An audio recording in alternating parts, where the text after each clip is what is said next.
to get started. Welcome everyone. My name is Laura DeNardis. I'm a professor in the School of Communication, and I'm very delighted to introduce today our guest scholar, Julie Cohen, who is a professor of law at Georgetown University.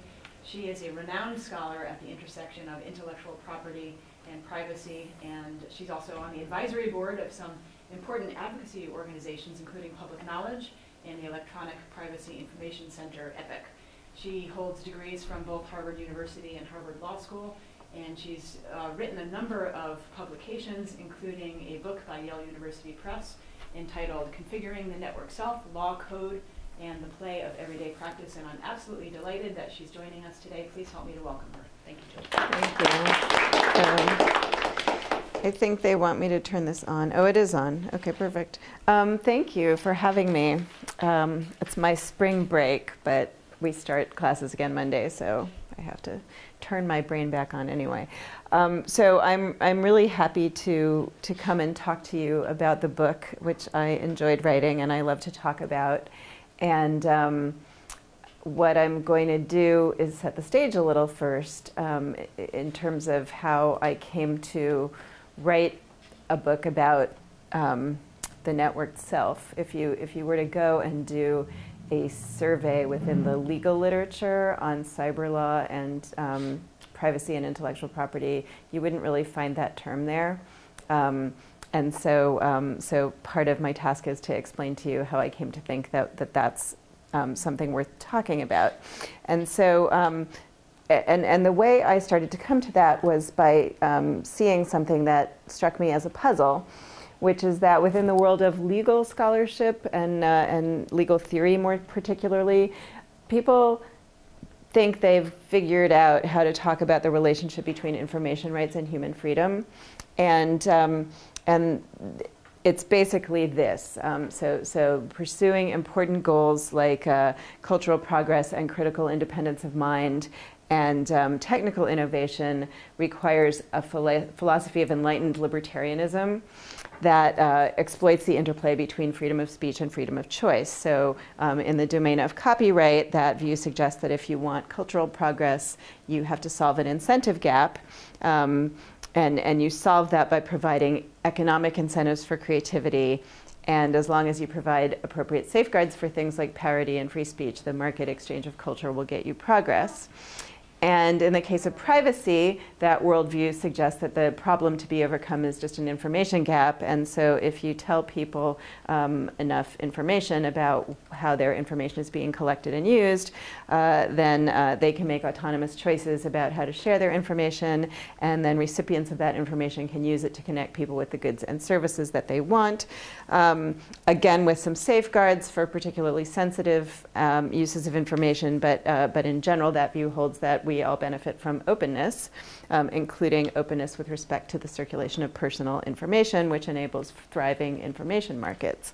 And then finally, architecture or the code factors into this rosy view of things as the facilitator of the openness needed for free speech and the control needed for markets kind of at the same time. So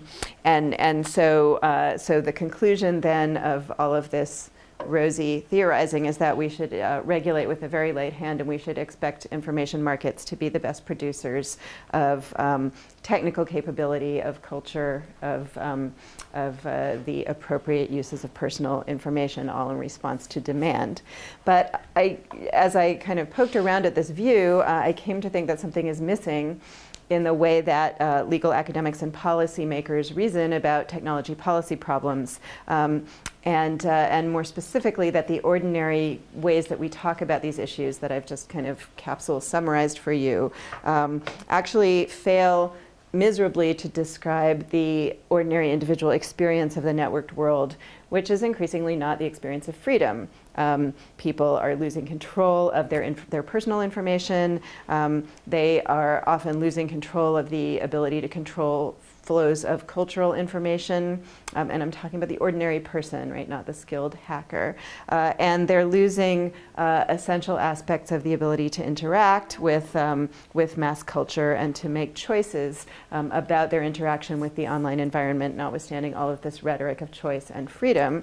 And the stories that we tell about information freedom and have political consequences. So they fail to describe the ordinary experience of the networked world, and yet there is this rosy rhetoric about openness and choice and regulatory restraint, and this prevents advocates for free culture and advocates for privacy from making common cause and finding kind of an alternative way of understanding the way the networked world works and forging a populist politics that might actually enhance people's freedom in the networked information environment. So I wanted to think about how it came to be that this is so, and I came to conclude that the problems that manifest themselves in the networked world and in the realm of information policy are actually pretty deeply ideological in origin. And even though they play out in very concrete ways for ordinary people, it's necessary to get very abstract and very theoretical first to talk about their roots. And in particular, I've come to the conclusion that our abstract language about freedom and autonomy and markets is based on some bad assumptions about the way the world works that have their roots in the ideology of liberal political theory, which is kind of the place where most legal academics start out coming from. And so what seems to be the case is that we've allowed an ideology imported from liberal theory to frame our understanding of the world and to really pervasively infect approaches to design and public policy. So we're making policy based on an assumption about the way people are, which comes from theory, and that's a problem. Here's a well-known diagram that illustrates the problem, and I assume you've seen it before. So within the frame of reference of liberal political theory, we're committed to the notion of the autonomous, rational, disembodied, pre-cultural self that makes autonomous, rational, pre-cultural choices. And we have started to think, okay, well, those choices can be affected, can be shaped by the application of various vectors that come from outside, like architecture and the market and so on and so forth. But that means that liberal theory treats the self and culture as fundamentally separate entities, and that's not right. People are culturally constructed all the way down, or I should say all the way up, right, beginning from very small infants to people that grow up within particular cultural environments. And law and legal institutions aren't separate from these processes of cultural construction. They're embedded in it also. So instead of thinking of culture as kind of a formless goo or a neutral backdrop out of which these regulatory vectors kind of emerge in solitary splendor, we should understand the culture as including a wide variety of institutions and discourses and political and economic interests that shape our experiences and our choices and that seek to mold the networked environment in one way or another. And laws governing the uses of creative works and providing or withholding privacy protection operate, if you will, at the interface between the self and culture. So an information policy so the laws play a role in these processes of cultural construction of ourselves. And that all means that an information policy that's informed solely by the very bad assumptions of liberal theory is very poorly equipped to investigate the problems that it's concerned with. It's very poorly equipped to investigate the effects of laws about intellectual property and privacy, to name just a few, because it begins by defining away the problems that it needs to look at first, that it needs to solve first. And so that's a problem for both, it's a problem for our understanding of information policy at the level of theory, And it's a problem that then percolates down into the very concrete realms of policy making. It's a problem for the laws and the rules that we make at a more concrete level. Now, to be clear, I don't mean to be understood as saying that some of the aspirations that we take from our heritage of liberal theory are necessarily bad ones, right? So some of those include things like autonomy and freedom of speech and freedom of choice and deliberative democracy. And those are good things, right? And they're very important. The failure lies in the tendency to take those as the empirical baseline, to assume that those conditions exist, right? And begin regulating with those assumptions understood as empirical fact rather than as kind of aspirations that we need to work toward. And so instead, what we need to be asking about before we get to the task of formulating policy is, what are the properties of this background cultural field, and what are the properties of this dot in Lessig's diagram, just an undifferentiated dot? How are we constructed by our culture, and how are we constructed by our technologies? And this requires insights from disciplines that legal theory often doesn't like to pay attention to because they are messy, they seem alien, they have a lot of strange jargon associated with them, they don't have numbers. Everything is constructed by everything else, right? So everything's kind of a moving target.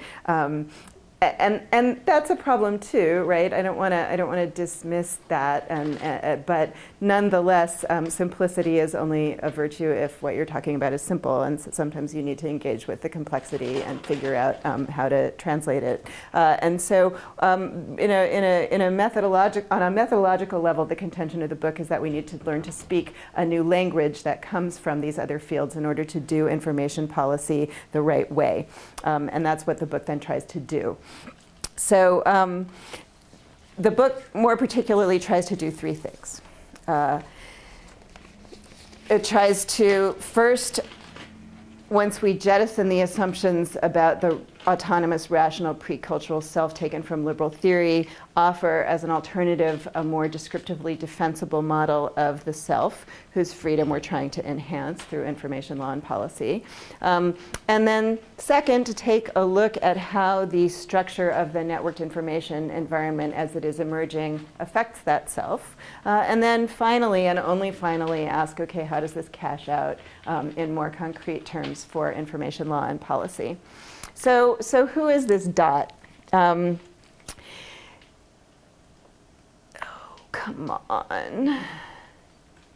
There we go. All right. So in place of the liberal self, I substitute someone that I call the situated user, whose experience of the world is mediated by cultural goods and by artifacts in ways that can't be just assumed away. I argue that culture and artifacts, including technological artifacts like software, but also including doors and chairs and anything else that counts as an artifact, configure their users by altering our physical and perceptual relationships to the world around us. So let's start with the door, right, as a very mundane example. It's an example that, that is good when you're talking to lawyers, because there's a lot of law about it. So if you think back to kind of the Neanderthal days when they didn't have doorknobs, right, door opening devices, you can see that the invention of door opening devices actually pretty profoundly alters your physical relationship to the world once you have the ability to make doors and then devices that keep them open or shut. You can close off spaces, you can heat or cool spaces. I guess cooling came later, right? But you have more control suddenly over spaces and over who has access to them. And of course, over time, we began to take these things for granted, right? Door opening devices to all of us today in 2013 are kind of just the way things are. But the process of naturalization, of taking something for granted, extended also to the details of the implementation. And to the range of affordances that the particular configuration of door opening devices permitted, which long ago, before all of the disability rights developments, was doorknobs and door handles that were useful for able-bodied adults, right? They were inaccessible to small children. That was useful too, but they posed problems for disabled adults. And so enter disability rights advocacy, which is all about altering affordances, about making people stop taking the particular configuration of a door opening device for granted, notice it, appreciate the details, and imagine it as something that could be re-engineered, reimagined and re-engineered to change the way that spaces are accessible. This dynamic of configuration, configuring users to accept a device and the details of its configuration as just the way things are, this dynamic exists and is even more pronounced in the case of networked information technologies because those technologies also do representational work. So let's consider a completely different example which has to do with how we navigate through our physical landscapes. I'm old, right? And so I remember when you had to get a map, like from the AAA, right, to drive somewhere. And if you look at the map, then you have to consider the geography, right? You're at point A, you want to go to point B, you have to take the lay of the land and consider all of the space in between and plot your own route and figure out what neighborhoods are in between and what other things are in between and how you're going to get there. So the first thing that really came along to change that was internet-based navigators like MapQuest and Google Maps, which we've all used, right? And what do? You get a series of directions that you can print out.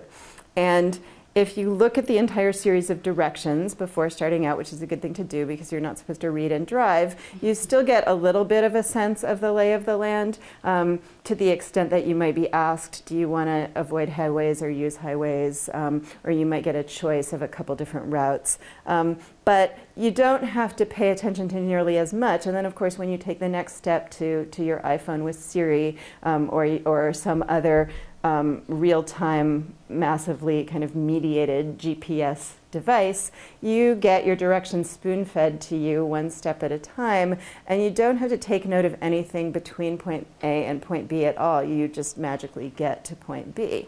And the intermediate geography is kind of abstracted away by this very seamless and convenient technology. That is a process of evolution in navigation technologies that I think really profoundly changes our perceptions of the world around us. And over time, as we naturalize these changes and come to take them for granted, changes our relationship to the world around us. We don't have to notice as much of the world around us as we used to in order to get somewhere. So those are examples of people who are not autonomous and disembodied, people who have bodies, right, who are situated in material landscapes, whose perceptions of those landscapes are mediated by their artifacts and who come over time to naturalize the way their artifacts work. Now, situated users have agency also, right? They're not the passive products of technological shaping, but, and it's a critical but, situated users behave in ways that are very different from the ways that beloved legal abstractions like freedom of speech and freedom of choice tend to assume. So situated users play, right? They incorporate the things around them in their cultural environments, including cultural goods and artifacts, into their everyday practice, into the ordinary rhythms and routines of their everyday life, and in ways that are messy, that are hard to systematize in an overarching theoretical framework like freedom of choice, that are heterogeneous, that are often just tactical, we react to what we see, and that are playful. And the play of everyday practice is playful in two different and equally important ways. Situated users, in other words, all of us, are deliberately playful. We appropriate and repurpose the things we find around us, including commercial culture, including proprietary technology, in ways that are not entirely predictable and that are often very creative. And the second way that our behavior is playful is that it's heavily influenced by serendipity, by just kind of what we find or what we encounter, and by what we can make of it. We're very opportunistic in that way. Now, let's take, so the situated user's behavior is kind of encompassed in this dialectic, or this back and forth relationship between shaping, between configuration and the play of everyday practice. Let's take a look at how that plays out in the particular domains that, that I started out being interested in, right? Copyright and privacy. So copyright takes as its asserted goal the promotion of cultural progress, but copyright theory treats creativity as kind of a black box. You know, we just assume that if you give people economic incentives, they'll produce cool stuff. If you take the situated user and the play of everyday practice a little more seriously, we can tell a more accurate and useful story about where progress comes from. Everyone is a user of cultural goods first, so I like the term user author better than the term author, because that's where we all start out, using and copying things that other people do. And we celebrate it, right? We take our kindergarten classes to museums to copy things. And we take our students in art academies to learn first by copying from the masters. And so we begin within our cultural landscapes, wherever we happen to be situated, landscapes that are made of spaces and bodies and material objects, and we work through those landscapes, appropriating what we find, and out of that comes authorship sometimes, and comes what the copyright system then names and prizes as progress. And this suggests that we need to fundamentally rethink our understanding of how copyright promotes its goal of progress, with attention to those two ways in which the play of everyday practice is playful, the play of deliberate appropriation of what we find around us as a route to progress, and the play of serendipity, right? The need to have these unpredictable encounters with culture. And if you go and you read studies of art history, serendipity is there over and over again as you know, the way that artist X made a particular breakthrough. So if we rethink this, understanding of how copyright promotes its goal of progress, we have to consider the relationship between economic organization and the stability that ownership of a copyright gives you, and the mobility that, that is necessary for progress, right? The ability to play. Copyright gives stability in the organization of cultural production, and that's important. Right? I like mass culture. I like big Hollywood movies when they're good. And beyond my personal predilections, I think they serve valuable cultural functions, right? They give us something to share and to talk about and to form a common culture around. You know, then you could say the same for top 40 songs. Even when we hate them, we love to hate them together. So there are good things to be said for mass culture, but copyright only promotes progress if users have the freedom to engage with cultural goods in hands-on, iterative, appropriative ways that creative practice requires. So a copyright regime that wishes to promote progress has to you know, can't prize economic stability and economic organization to the exclusion of all else. It has to balance economic stability with cultural mobility. Otherwise, we risk stifling progress instead of promoting it. Okay, so what about privacy? It's really a very similar story. So the conventional understanding of privacy within legal theory, which is to say usually within liberal legal theory, is that privacy provides autonomous subjects with protection to make autonomous choices that fulfill their pre-existing preferences.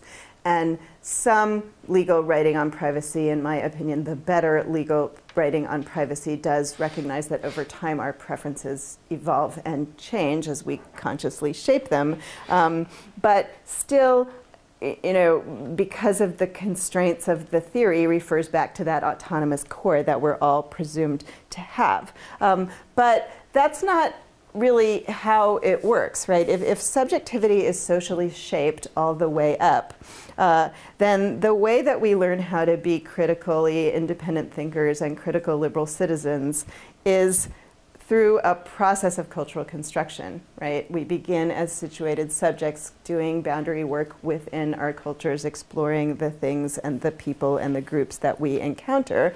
And it's through the play of everyday practice that our capacity for critical thinking, for critical subjectivity emerges, if it's going to emerge at all.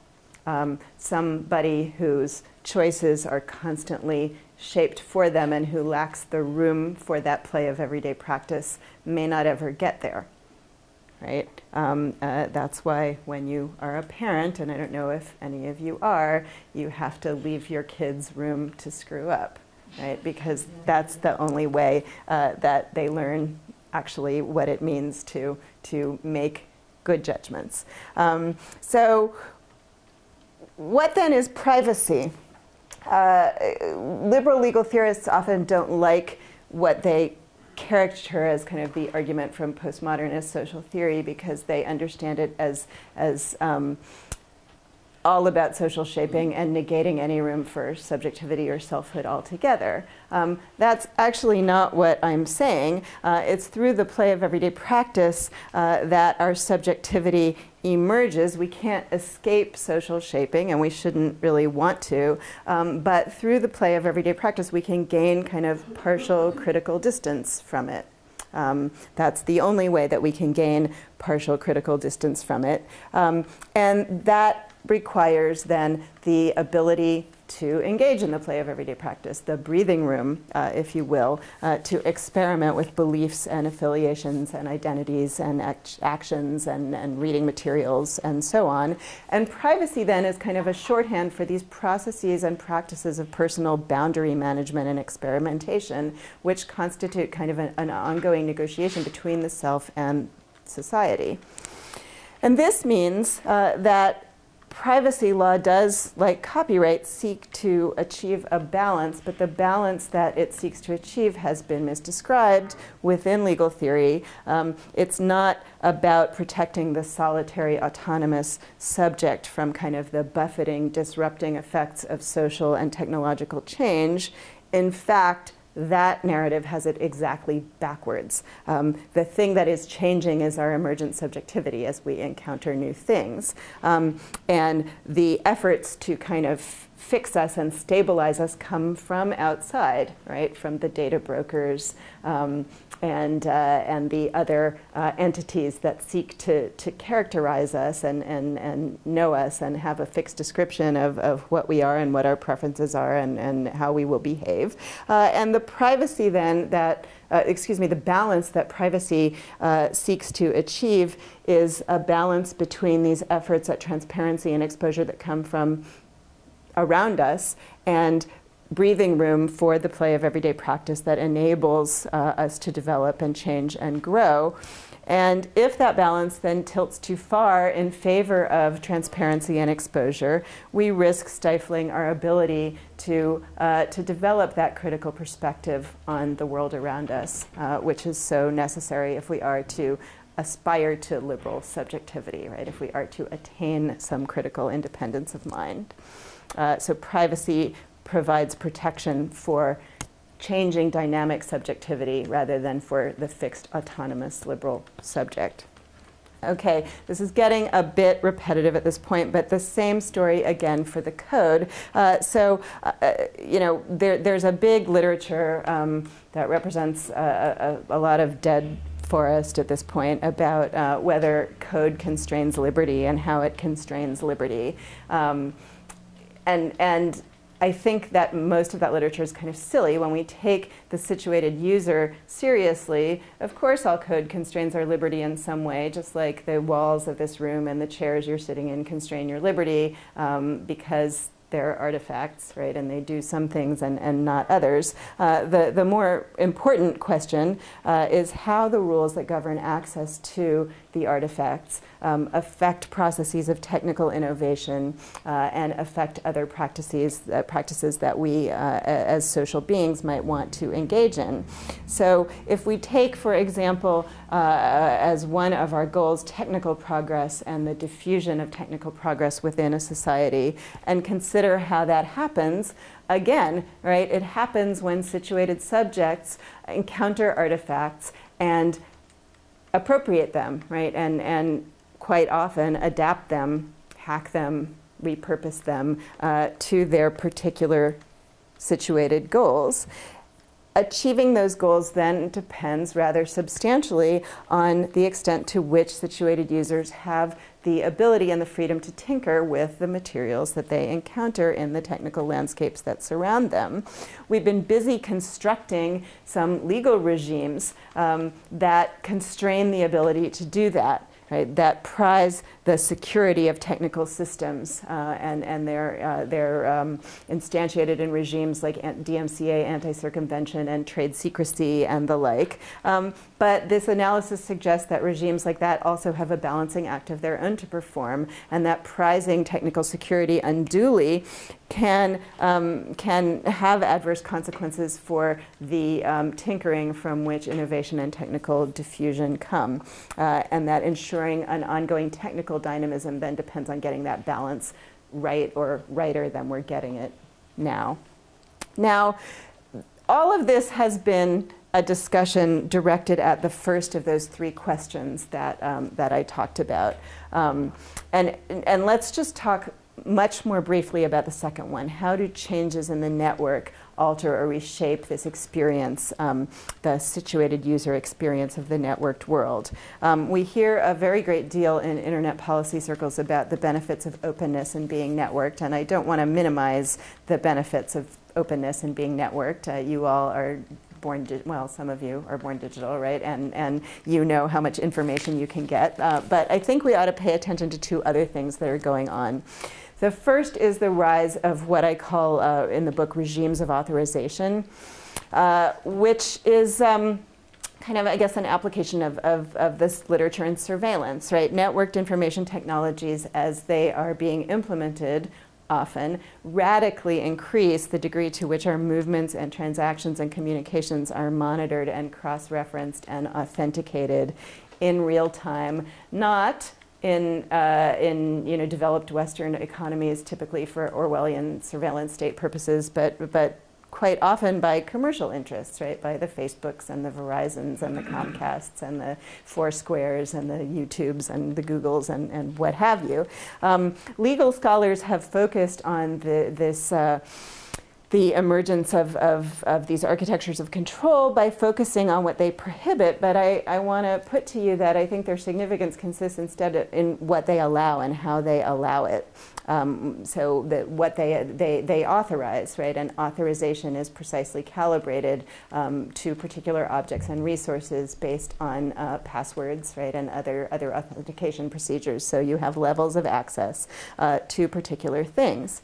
And that's, even if it's not, again, deployed for Orwellian totalitarian purposes, a fairly profound change in how access to resources is organized within our society. Making that work requires discourses about why all of this authorization is important and necessary.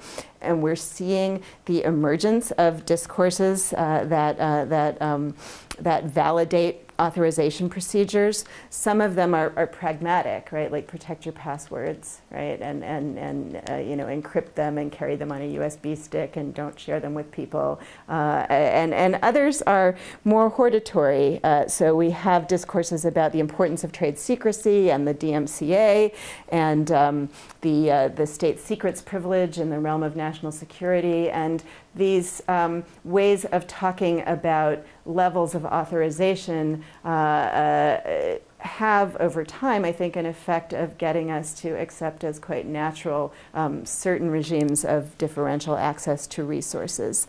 And the goal of this, I think, is to create users who do accept authorization as the natural way of being in the world. To create a more standardized, predictable information environment that's amenable to being administered in this way, and to instill in all of us the habits of behavior that make it work, again, underscore, right, not for any particularly totalitarian purposes, but just to create the reservoirs of information that then enable information companies to give us all of these useful things, right? If you all didn't get on Facebook and dump all of this information in there, it would make it harder to engage in certain other commercial activities, and thus there have to be incentives for you to do it.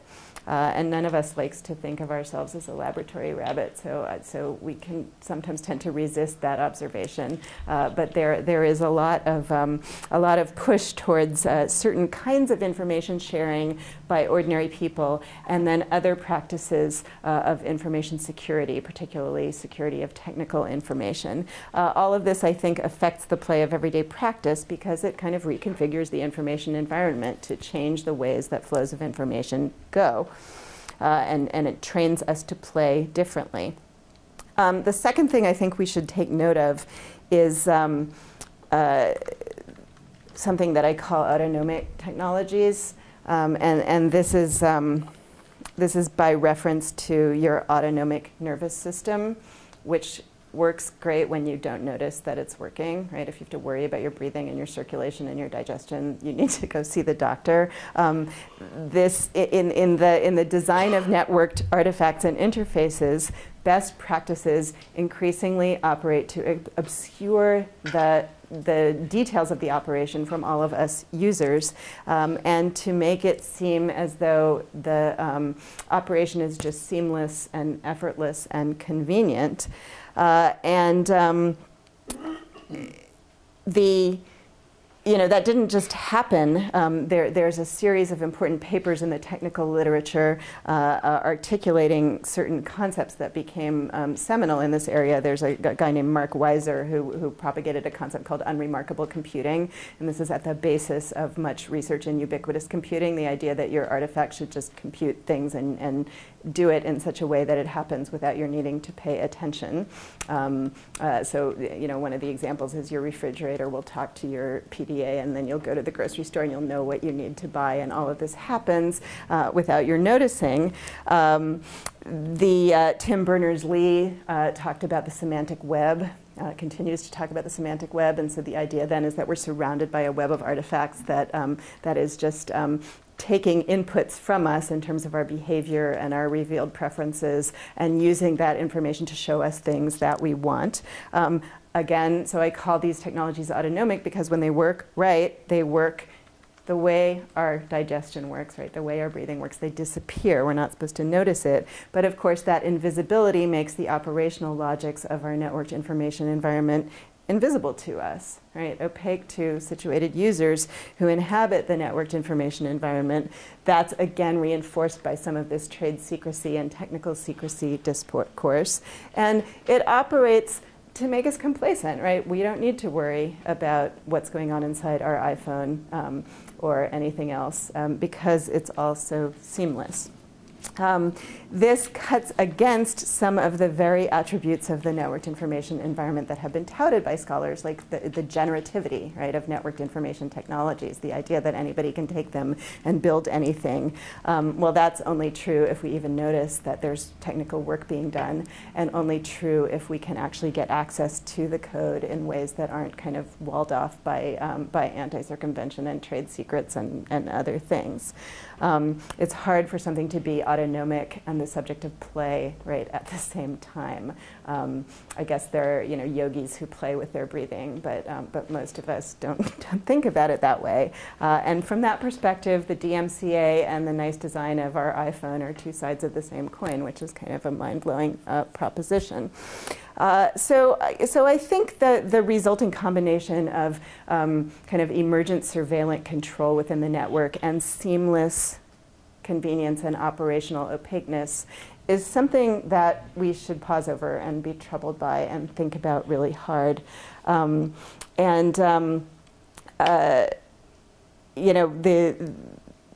we are exposed and the workings of our environment are opaque, that's potentially quite problematic. It is a loss of control over our environment in ways that potentially have quite profound consequences. if I'm right about that, then we come to this question, okay, what should we do about it with, I think, some urgency. And one of the things I think that, that this analysis suggests is that although advocates of access to knowledge policies are absolutely right to tout the benefits of access to knowledge, open, Creative Commons and all that jazz, a good, wise, just information policy can't begin and end with access to knowledge, right? That's just not going to be enough to address some of these other problems. If protecting and fostering the play of everyday practice is a central task of a just information policy, we need to do more. We need to pay some really careful attention to the semantic structure of the networked information environment and to its transparency or lack thereof.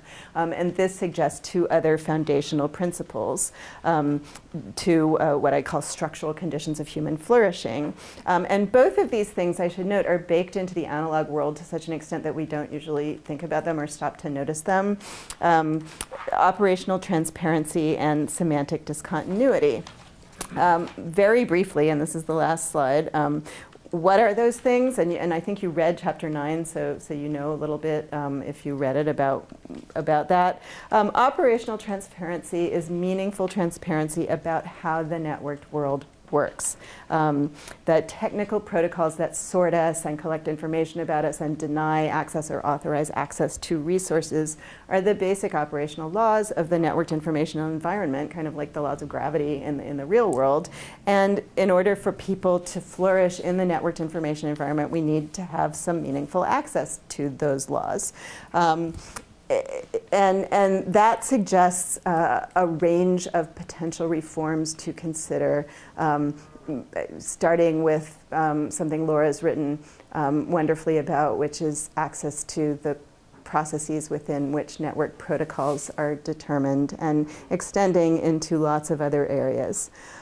Semantic discontinuity is usually the thing people have the hardest time wrapping their brains around. And that is a term I came up with to refer to gaps and incompleteness within the landscape around us, including the legal and technical architectures that surround us. And so the central insight here is that the play of everyday practice is inversely related to the thickness and completeness of our technical and legal architectures. The more those architectures prescribe a result for every situation, the less breathing room there is for the play of everyday practice. And gaps in the architectures then create the breathing room within which the play of everyday practice occurs. I think this is counterintuitive to some extent. We tend to think, for example, that the best system of information processing is the most complete and granular and interoperable and portable, even though that's not the way our analog world works. Right? You wouldn't expect your dentist to be able to find out what you do at the office all day long, or your boss to be able to find out what you talked about at the bar 2 nights ago with your fraternity brothers or sorority sisters, and yet we seem to think online all of this seamlessness is where we want to go. I think if we want to preserve breathing room for the play of everyday practice and for some personal boundary management, we should really start to rethink that quite fast. And so a different way to put this is systemic imperfection and incompleteness and gaps and glitches are features, not bugs. And preserving them should be a key priority for a just information policy. And so that, I think, is more than enough out of me, and I will stop there. Thank you.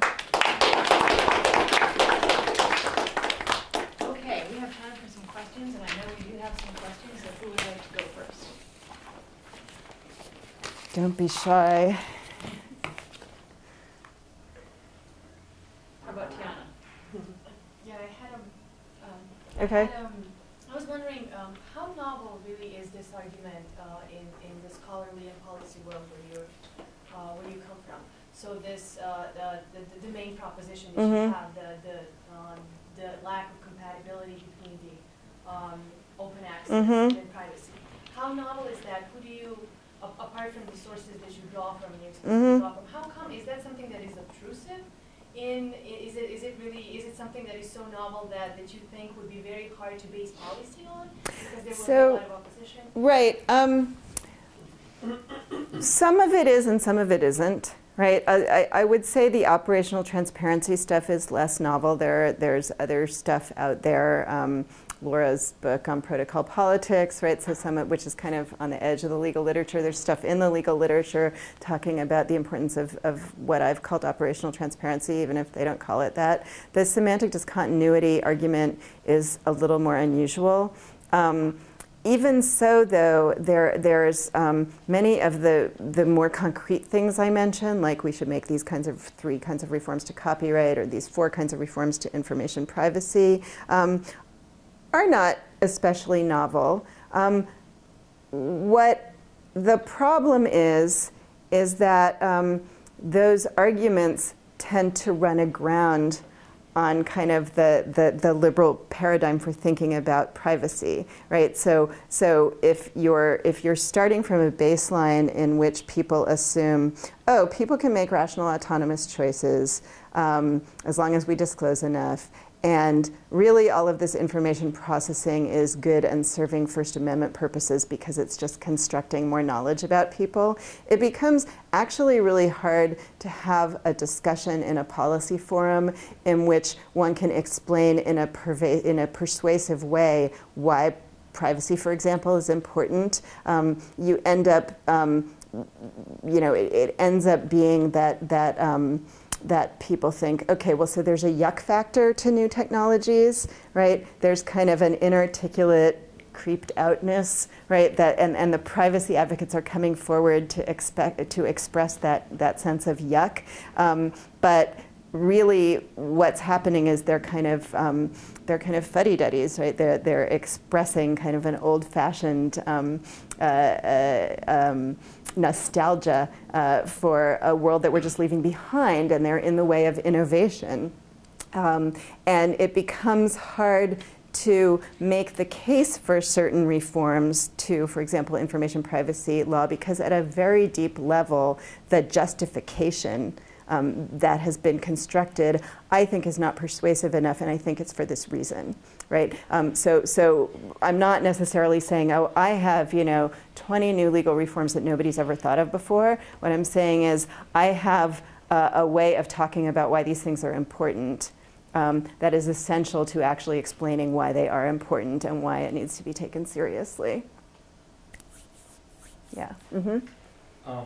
Yeah, I was with the semantic continuity. I mean, I was thinking, and this is going to be tough for policymakers to ever get their heads around. It doesn't seem practical. But then I was thinking, could we think of examples of this pre-information society? So, are there examples? I mean, I was thinking. I mean, I guess it's sort of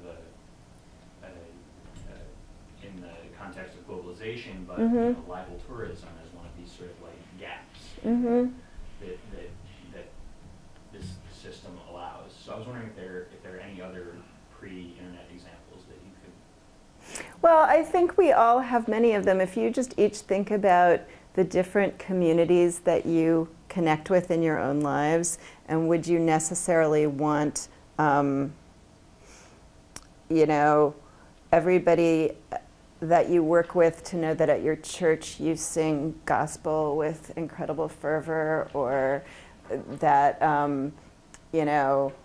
when you've had too many beers at the bowling alley, you tend to like put the empty popcorn bucket upside down on your head and there are reasons, right, that we like to have different social circles, right, in different communities, and making all of them seamlessly connected, is I think a really mixed bag, and it's hard to notice that because we become culturally conditioned to value kind of the serendipity of connectedness. So you get these things from Facebook or whatever. Connect with your high school classmates.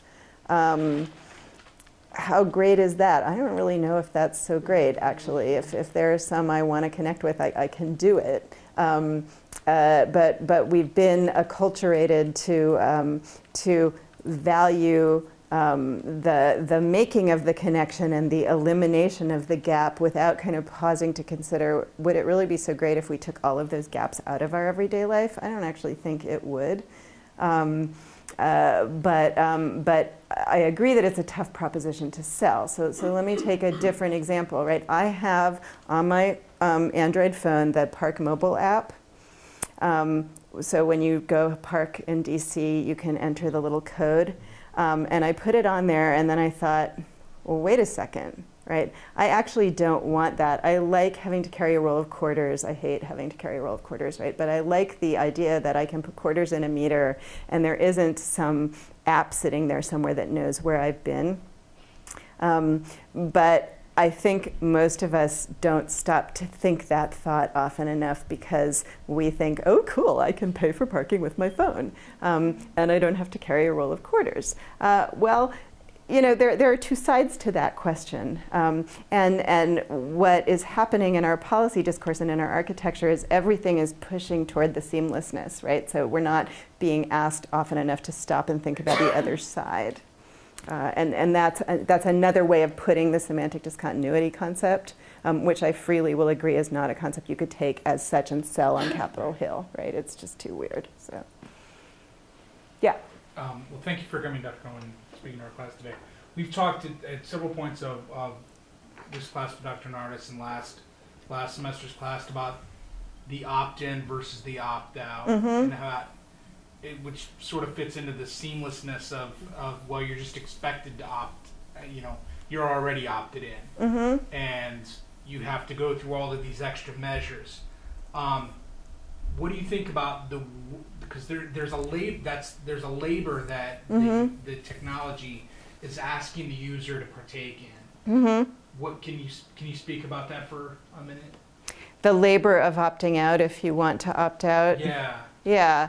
And the labor of Lockin, right? So, you know, I have like an Android phone and a MacBook, and I have all these incompatible platforms, despite the fact that everything is pushing me to get it all together. And then if I put in the work to do that, inertia will be pushing me to stay with the platform I've selected.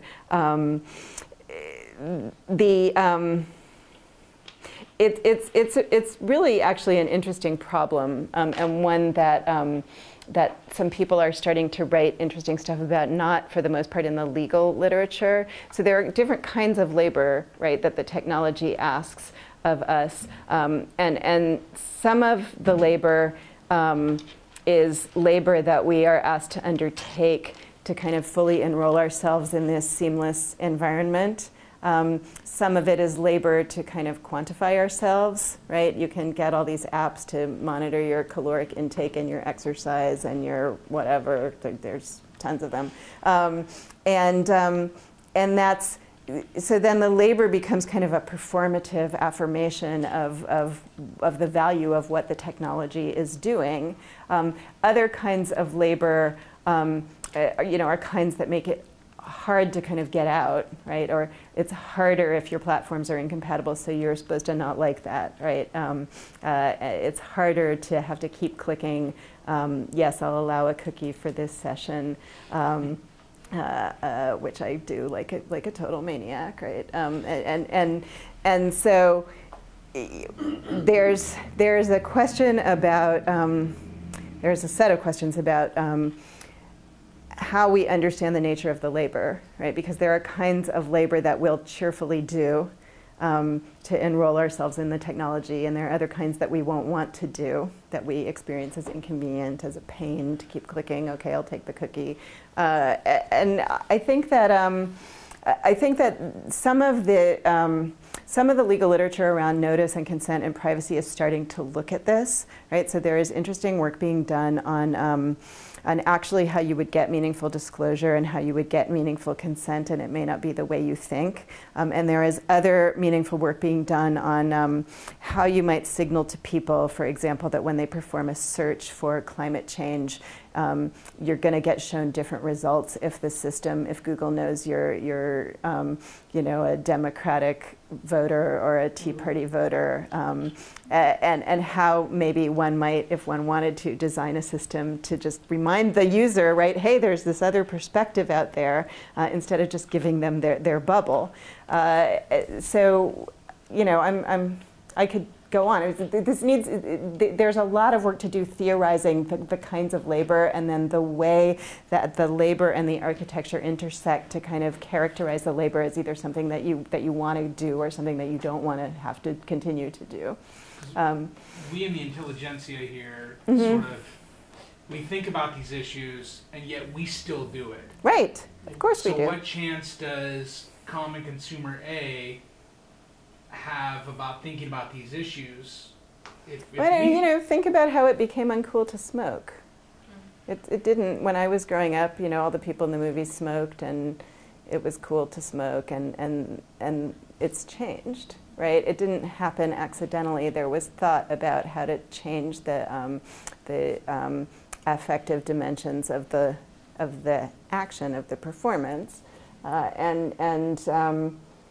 know, think about how people were gotten to wear seatbelts in their cars, which takes 10 extra seconds to buckle. That didn't happen overnight either. So there are examples that, again, we've sort of come to take for granted of people changing the labor they do to interact with their artifacts. And so a question, you know, might become, how would you remind people? You know, Facebook doesn't want to remind you every time you put a photo. Do you really want to put this photo? Right? But there might be ways of changing the architecture to make people more sensible of the consequences. Just adding the word really. What? Just adding the word really? Does it? No, I mean really. Yeah. It does, because I get asked, do you really want to delete this? Or when you want to leave Facebook, or are you sure? Yeah. The Wii builds in a, maybe you should take a break after about an hour of play. Yeah. Yeah. They're Yeah. So, yeah. Good. Oh yeah. Uh-huh. Yeah, I read your book. Yeah. The whole last week. I have some questions about that too.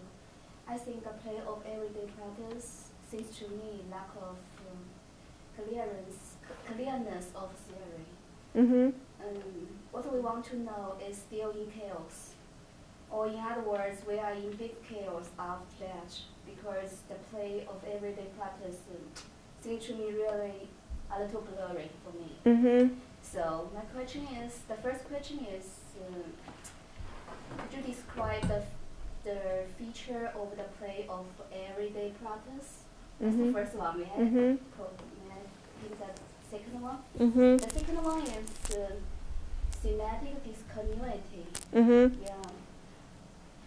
I know maybe thematic discontinuity means leeway, means breathing room, means interstices, but it's a very good idea, but how to put it into practice, especially how to put it in concrete policy. So far, that's true. Okay, so those are good questions, and the best review that I've read so far of anything that anybody's written about this book is that I think the person said it was a powerful anti-formalist statement, right? The play of everyday practice is a theory that's an anti-theory, right? So actually, no, I can't describe the features of it. It's meant to be a descriptor for how we are, right, in real life. We are not a bunch of, you know, Ayn Randian robots who direct all our actions with a, you know, single-mindedness of purpose toward whatever our goal is. We are inconsistent, right? We do the unexpected. We revel in the unexpected. We take architectures and we repurpose them. in ways that are politically really complicated. So an example that I use in the book that I like to mention is the Hollaback NYC webpage. So it began, I want to mention two. This is one. So an effort by women in New York City who got sick of walking by construction sites and having men go, "Hey, baby," and do the typical thing that happens. They would take pictures of these male, construction workers behaving grotesquely and boorishly, take them with their cell phones and upload them to this webpage, Hollaback NYC. That's using surveillance. Using surveillance for a particular purpose. It's deploying exposure, which is a thing I complain about here, to achieve a behavioral change by making a segment of the population more conscious of the complete ridiculousness of its behavior. So it's a politically complicated act, It seeks to enhance the freedom of one group in the population by changing the behavior of another group. One could say lots of things about it. That's the play of everyday practice, It's a complicated thing. It can't be reduced to its three salient attributes, I think. If the play of everyday practice is complicated, it's including every aspect of life. That means whether it means that the theory value is not so good because that's because you've been trained to think that a good theory has to be simple and crisp. I think that's a problem. I really think you need to rethink that, If we are constructing artificially simple models of the people who we're making policy for and then making policy that's a bad fit, that's a problem. I think one of the functions of theory should be simple, should be clear.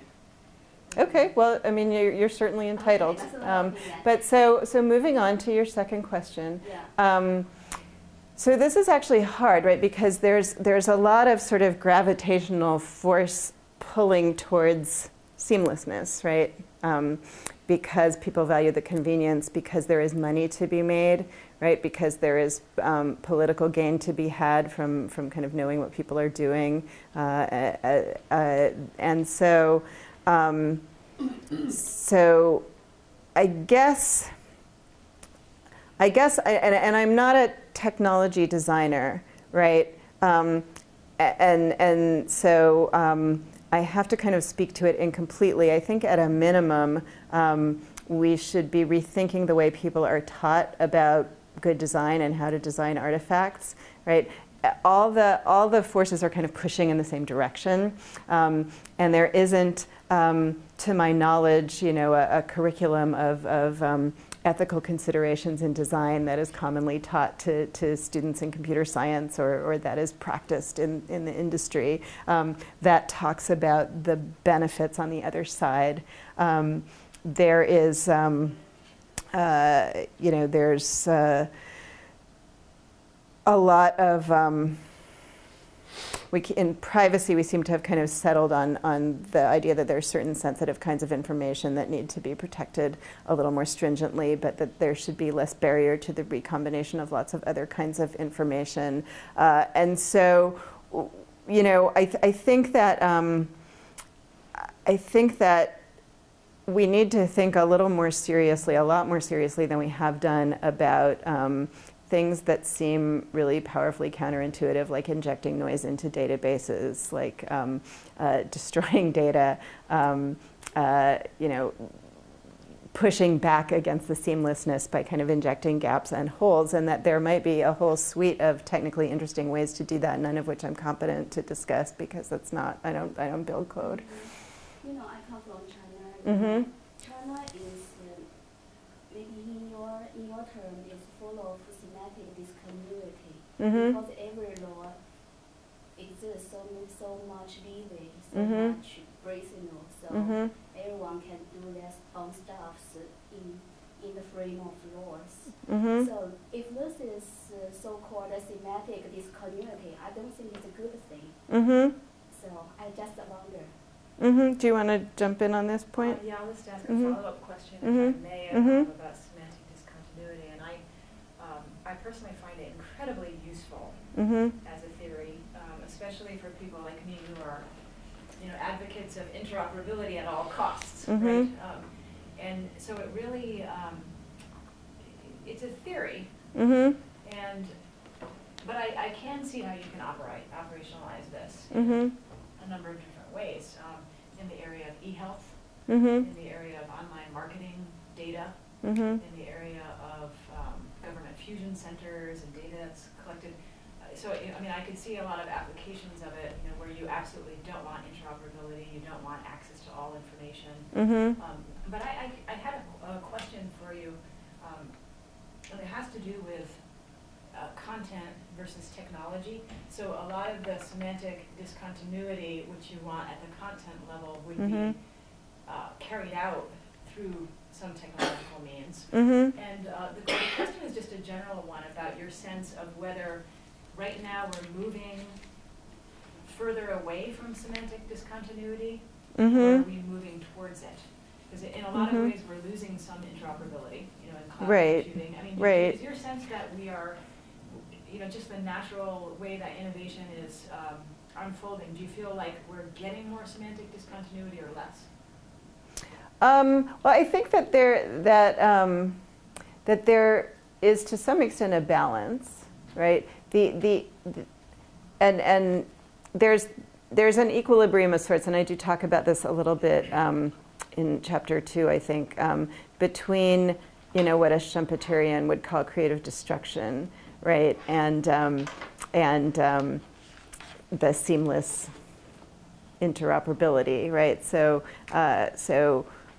there's an incentive to get everybody, all the data connected and everybody on the same platform, and there's another incentive to come and do the creative destruction, right, to do the destructive innovation. Right now, there's a lot of rivalry kind of in the cloud computing space, right, to find the best solution to that problem. And it may end up being a space of walled gardens with separate clouds that aren't necessarily interoperable. So I think that there is certainly, notwithstanding everything I've said about the incentives being to eliminate the gaps, also, and to be taken seriously, an incentive to create the next thing, right? Which may interject some semantic discontinuities of its own. I'm not necessarily sure that I like where ordinary networked situated people kind of end up as the result of that. To the extent that one gets a kind of semantic discontinuity emerging in the marketplace as a result of innovation in cloud computing platforms, the incentive for data brokers and the like is still to find ways to combine all the data, right? And at the end of the day, then I'm not sure that all of us are in a better place with respect to the surveillance activities than we were before that happened, although we might be in a better place with respect to having a choice of cloud computing providers to store our own things. But again, it's complicated, and what I'm trying to do is kind of draw attention to this, right? There's a phenomenon we need to pay attention to. I gave it a name. It's kind of a clunky name, but I tried. Maybe somebody will come up with something better, and I hope to God somebody will come up with something better that could be talked about on the Hill or somewhere where they don't like big words, right? And yes, you can quote me. So then the question is, how do we now talk about that, and how do we think about that, and how do we think about that in the context of disruptive innovation? I think those are really important questions. I never really spoke to there's a lot of semantic discontinuity in China point, and I probably should. And so I want to read you a quote, which I had in my notes, but I didn't read it, and it's this is actually sort of what I'm starting to write about now as what will become the next book. So so there's a woman named Elaine Scarry who writes about different cultural developments, and she wrote an article in the Boston Review in 2004 after the USA Patriot Act had been enacted, and she wrote the Patriot Act inverts the constitutional requirement that people's lives be private and the work of government officials be public. It instead crafts a set of conditions in which our inner lives become transparent and the workings of the government become opaque. Either one of those outcomes would imperil democracy. Together they not only injure the country but also cut off the avenues of repair. That's a statement about the balance and the politics, right, of opaqueness and transparency. So one thing that someone has written in a review essay that's going to be published about my book is that she's worried about power, right, about power hiding behind semantic discontinuity. We tend to think, right, and for good reason, that subjecting power to transparency is a good thing. And it is not at all my intent to deny that, but that just makes the political problem more difficult, right? Because I would contend it is also quite clearly the case that shining the light of transparency on everything ordinary people do doesn't empower them and can be used by political and economic power instead to kind of subordinate them. I'm not a China expert. I'm not even going to try to talk about conditions on the ground in China. But there is a question of power, right, and a question of which way the transparency flows and which way the opaqueness flows, and that's really important. And certainly, whatever I think it would be a fair guess that whatever one might say about how that's working in China would be different in some meaningful ways from how it's working here right now. So, yeah. Yeah, so that sort of answered a bit of my question that I had. Mm-hmm. It seemed in the presentation that you had sort of an optimistic view of the way that commercial actors, private sector, is sort of constraining play. Mm-hmm. And correct me if I'm wrong. But an optimistic view? Yeah, it sounded like, I don't know, maybe but you just countered that, right? Mm-hmm. Yeah. So. I was just, going to say that history sort of teaches us that the powerful actors sort of rush in and fill the loopholes when mm-hmm. they exist. And mm-hmm. so I was wondering, to what extent you are maybe not so optimistic about that and see, a lot of the larger content commercial entities specifically as, mm-hmm. as being the ones that are shaping play, maybe. I think that's absolutely right. Yeah. And for that very reason, because within our political ideology, that the knee-jerk response is always to worry much more about government power than private power. We have actually a really hard time coming to grips with private power over culture. And how the law reinforces it, or private power over subjectivity, right? And how the absence of meaningful privacy regulation here in the US reinforces that. I think it's really essential to start paying attention to that in an information economy, right? People, it's a term that pundits use, the information economy or the information society. If we really take the meaning of that, it's a get a little egg-headed about it in terms of political economy. It's a different phase of political economy. It's informational capitalism, which is a phrase used by the sociologist Manuel Castells to talk about communication power, right, and power in the network society. Informational capitalism is a kind of variety of capitalist political economy with some distinct attributes that flow from the informational part of it. And we have to think about that a little more carefully than we have previously. And that involves paying attention to private power. Who's next? Okay. I was just wondering about the operational transparency, even though we talked about it a little bit. Going about the private and the government, like how should we, and maybe you have that in your book, but how should we go about operational transparency, and how, according to you, would that actually interfere with our flow of being like just a regular network user, like a user on the network, like the culture? Please give some background on your transparency project, just so she has some context. Right now, I'm just looking to see how actually the surveillance by the government through the information providers like Google, how is that done? And I'm particularly looking at the chilling effects of political activism. So that's a subject that I was just like thinking about, like how much operational transparency is good, Right. Whether it's actually a good thing or not, like depending on different cultures, how people like think about those terms. Right. So I'm just interested in your viewpoint. Right. So I guess what I want to say is that the question of what transparency is and how you get a meaningful amount of it is a huge area for research, right?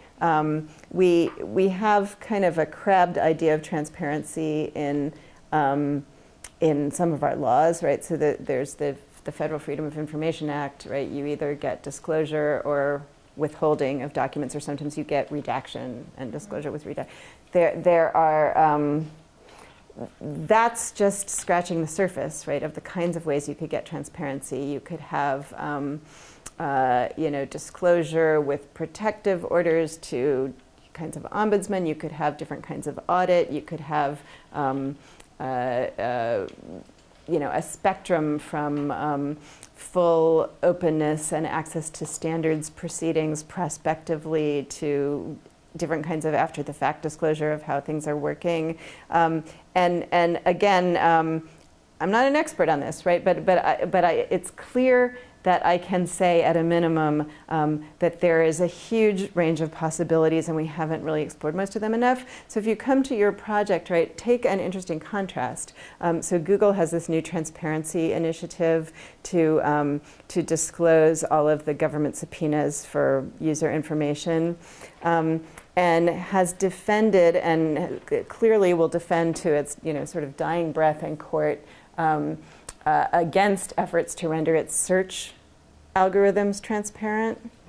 And it has announced also in the domain of copyright that it will start demoting in the search results sites that remove too many takedowns, but it's not really saying what those are.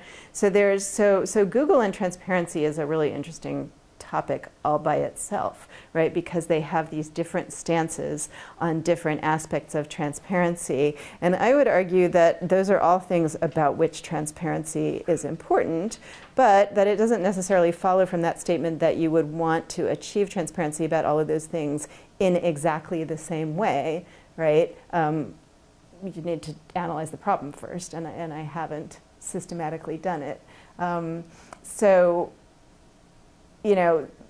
So it's, I want to avoid, again, I want to kind of draw attention to the problem, but avoid speaking in large generalizations about how to fix it, because what I want instead is to be understood as kind of extending an invitation to people to see that the problem is important and start thinking about all the different ways that one could kind of get some traction on it. So your project sounds great. Okay, well, we are just about out of time. Does anyone want to ask one closing question?